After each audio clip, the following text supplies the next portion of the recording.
একটা জনসভা, আমি মাঠকে প্রণাম এবং সালাম জানাই। এখানে যারা মানুষরা এসছেন, আমার চেয়ে যারা বড় আমার প্রণাম নেবেন, আমার চেয়ে যারা ছোট আমার ভালোবাসা নেবেন। মঞ্চে আছে এখানকার বিধায়ক অভয়ানন্দ থান্দার, আমার পাড়ার ছেলে, ছোট থেকেই আমার কাছে মানুষ,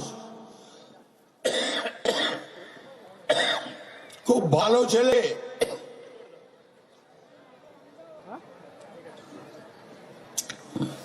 খুব কাজের ছেলে। আছে অসিত মাল, আপনাদের এলাকার এমপি, সমানে আমার সঙ্গে ঘুরে বেড়ায়, এখনো একটা জনসভা কামাই নাই, পার্টির কোনো প্রোগ্রাম কামাই নাই, যেখানে বলি সেখানে যায়। আছেন এই ব্লকের ব্লক প্রেসিডেন্ট, আছে লালন। সেদিন আমি একদিন বসেছিলাম, আমি, লালন, রামকৃষ্ণ, আর বোধহয় ছিল, কি নাম, না হায়দার না, ওই যে আমি ওই যে মেডিকেল কলেজটা নিয়ে বলো, উজ্জ্বল। আমি, রামকৃষ্ণ এবং লালন উজ্জ্বল নিয়ে বসেছিলাম। এখানে একটা মেডিকেল কলেজ করার ইচ্ছা আছে, হোমিওপ্যাথি এবং আয়ুর্বেদিক। চেষ্টা চালাচ্ছে ওরা, আশা করি হয়ে যাবে, আউশ গ্রামের মানুষের উপকার হবে। বন্ধু, কয়েকটা কথা বলতে এসছি বিজেপির এগেস্টে। এখানে আছে অঞ্চল প্রেসিডেন্টরা, আছেন বুথ প্রেসিডেন্টরা, আছেন প্রধানরা, আছেন পার্টির মেম্বার, অল পঞ্চায়েত সমিতি মেম্বার, অব গ্রাম পঞ্চায়েতের মেম্বার। ভালো করে কাজ করুন, পরিষেবা দিন, মানুষকে ঠকাবেন না, মানুষকে খ্যাকঝাক করবেন না, মানুষের আশীর্বাদ পাবেন, মানুষ আপনাকে ভালোবাসবে, আদর করবে, দোয়া করবে। আর এখানে আছে অনেক আদিবাসী ভাই বোন, তাদের আমি জানাই, তোমাদের সঙ্গে মমতা ব্যানার্জি আছে, যে আদিবাসী ভাই বোনদের গুজরাট থেকে তাড়িয়ে দিয়েছে নরেন্দ্র মোদী। সেই গুজরাট থেকে যখন তাড়িয়ে দিল এই আদিবাসী মানুষকে, মমতা ব্যানার্জি কিন্তু তোমাদের পাশে আছে, থাকবে। আমরা কয়েকটা কথা বলবো, খুব বড় বড় কথা বলছে।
আমরা বললাম না কিছুক্ষণ আগে আমি, যে আমরা আল্লাহকে এবং ঈশ্বরকে মানি।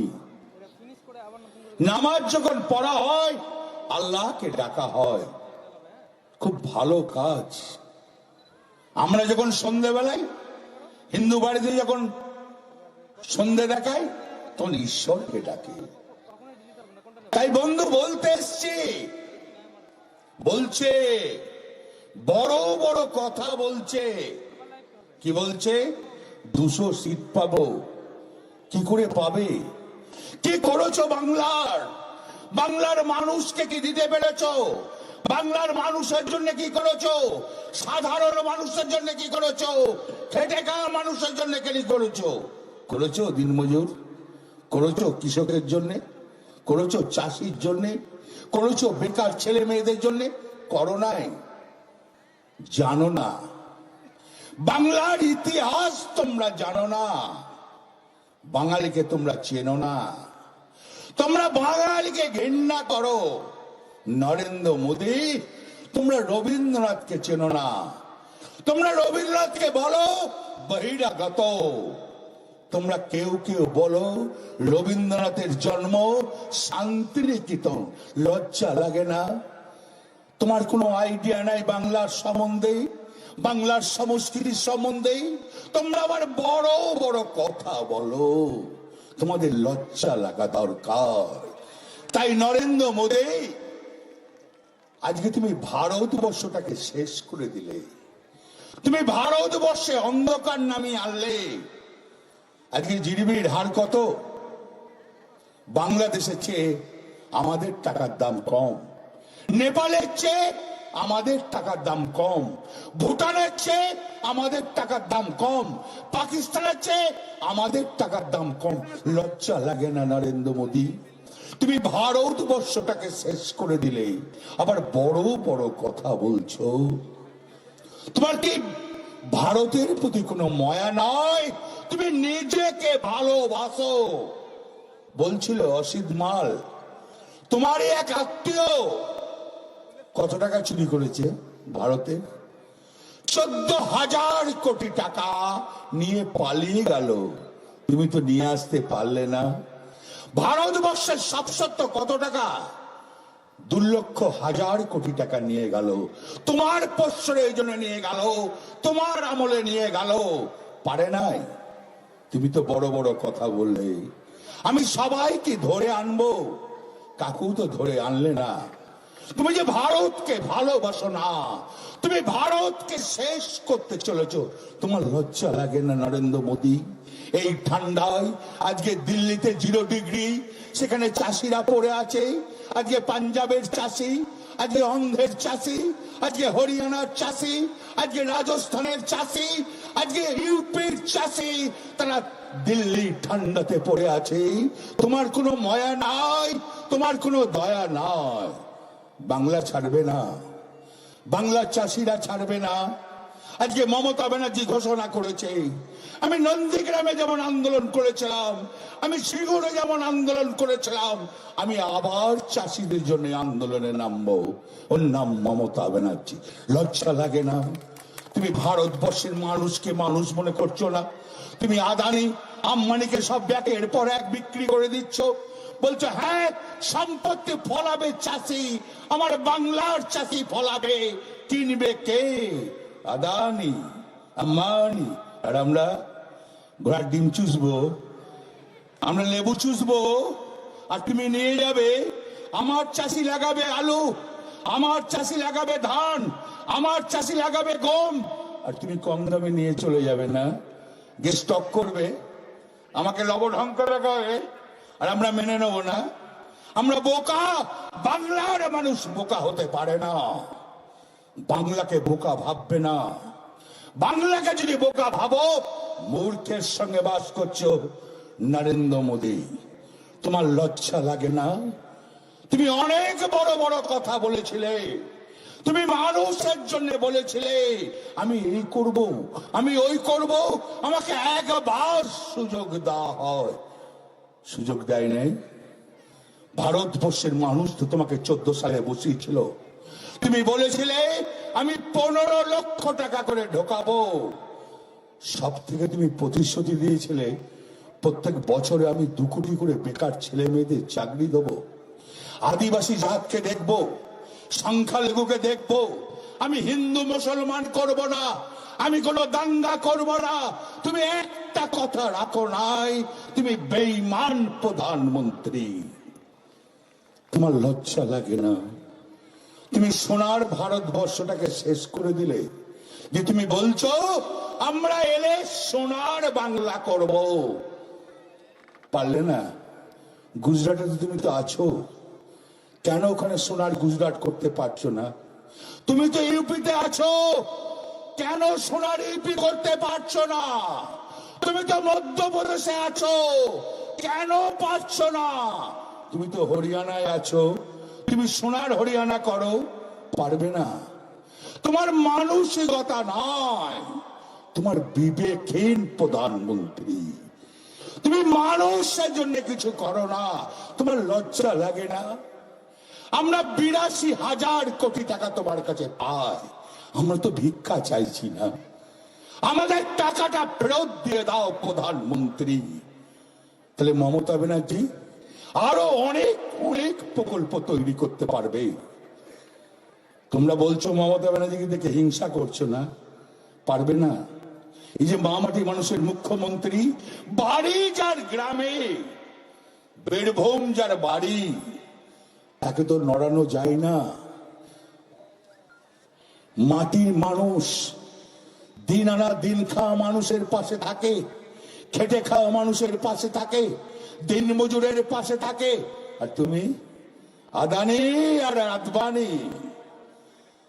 আচ্ছা, আদানি কোন সাল থেকে বড় লোক হলো? এখানে তো অনেক শিক্ষিত লোক আছেন। আদানি কোন সাল থেকে বড় লোক হলো? আপনারা তো সবাই জানেন। 14 সালের পর হয়ে গেল আদানি। কি ছিল আদানি? আজ তুমি আদানিকে কি করলে? তুমি ভারতবর্ষকে টুকরো টুকরো করছো। তুমি ভারতবর্ষের একের পর এক সম্পত্তি বিক্রি করে দিচ্ছ। তুমি কয়লা খনিগুলো বিক্রি করলে, ট্রেন বিক্রি করতে চলেছ, বিসিসিএল বিক্রি করতে চলেছ। আর কি ভিজবে নরেন্দ্র মোদী? তুমি কি তৈরি করেছিলে? তুমি ভারতবর্ষে কি করেছো একবার বলো। ভারতের মানুষকে তুমি দাঁড়িয়ে বলো এইগুলো আমার তৈরি, পারবে না? তোমরা তো ভারতকে ভালোবাসো না, তোমরা ভারতের জন্য কিছু করতে পারো না। আবার বলছো বেঙ্গলকে আমি দেখে নেব, বেঙ্গলকে আমি সাজিয়ে দেব, পারবে? মমতা ব্যানার্জির মতন সাজিয়ে তুমি দেখাও। তুমি একটা রাজ্যে কোথায় রূপশ্রী, কোথায় কন্যাশ্রী, কোথায় যুবশ্রী, কোথায় খাদ্য সাথী, কোথায় জয় বাংলা, কোথায় জয় জোহার? একটাও তো করতে পারো না। আর মামাটি মানুষের মুখ্যমন্ত্রী মানুষের কথা চিন্তা করে। যখন ভয়াবহ করোনা ভাইরাস, যখন একের পর এক লকডাউন, মানুষ যখন কাজ নাই, মানুষ যখন খেতে পাচ্ছে না, মমতা ব্যানার্জি বলল আমার বাংলাতে কেউ না খেয়ে থাকবে না। মমতা ব্যানার্জি চাল ফ্রি করলো। তুমি ক মাস দিলে? তুমি দিলে 3 মাস। আর মমতা ব্যানার্জি বলল আমার বাংলার মানুষের কোনো কাজ নাই, আমি জুন পর্যন্ত চাল দেবো, আমার বাংলার জন্য ছেলেমেয়েরা না খেতে থাকে। তোমার তো এই চিন্তাধারা হলো না। আর তারপরে মমতা ব্যানার্জি কি বলল? তুমি বলেছিলে 15 কোটি টাকা দেবো অ্যাকাউন্টে। মমতা ব্যানার্জি বলল 15 লক্ষ টাকা দেবো। মমতা ব্যানার্জি কি বলল? না, আমি এমন একটা বাংলায় উপকার করব, সব শ্রেণীর সব জাতি। বললো স্বাস্থ্য সাথী কার্ড করব, 5 লাখ টাকা দেবো, 5 বছরে 25 লাখ টাকা দেবো।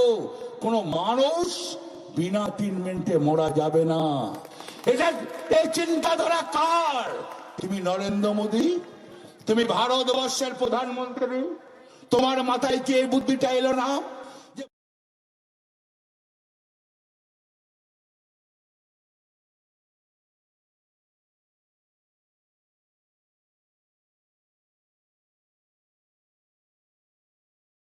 সম্ভব 9,70,00,000 মানুষকে স্বাস্থ্যসাথী কার্ড দেওয়া।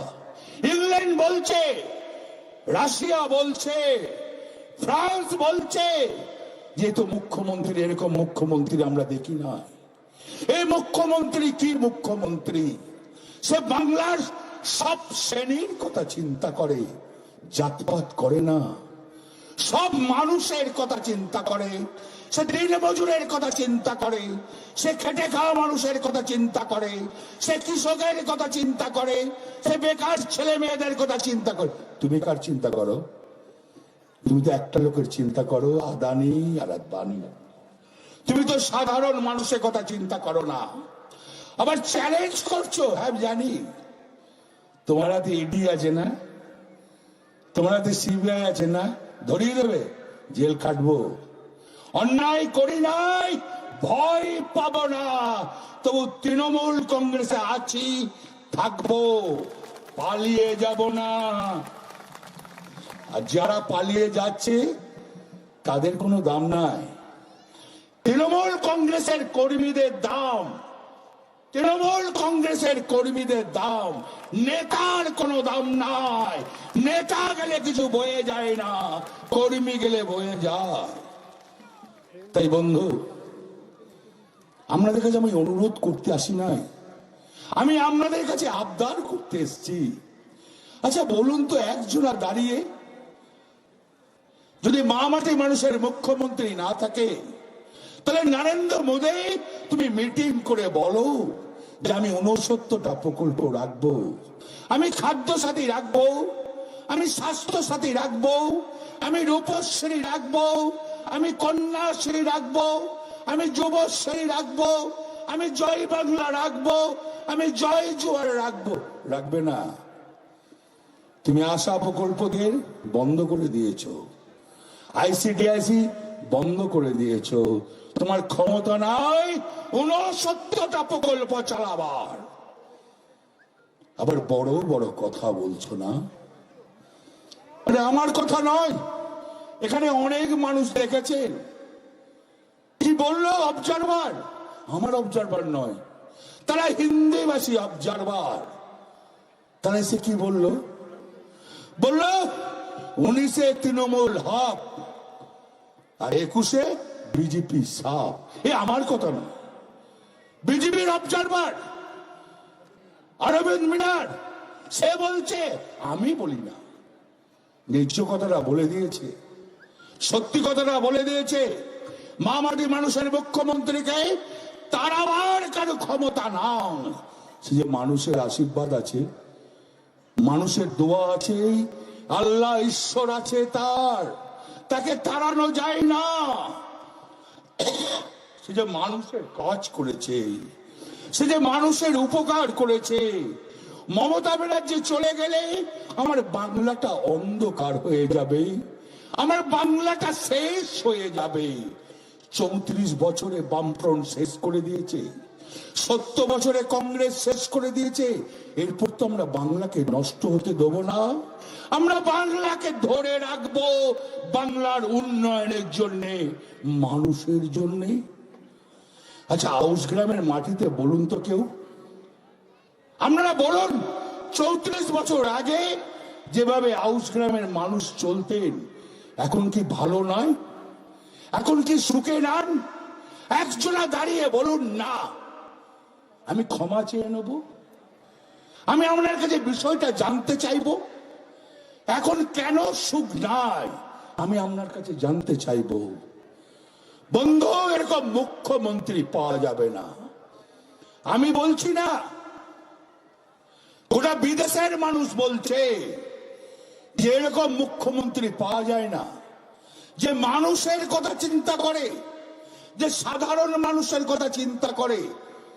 জানেন, এখনো টালির চাল, লালনের বাড়িটা 2 তলা, আমার বাড়িটা 2 তলা, আর মমতা ব্যানার্জির বাড়িটা একটা টালির চাল। পায়ে তার হাওয়াই চপ্পল, 600 টাকা দামের শাড়ি।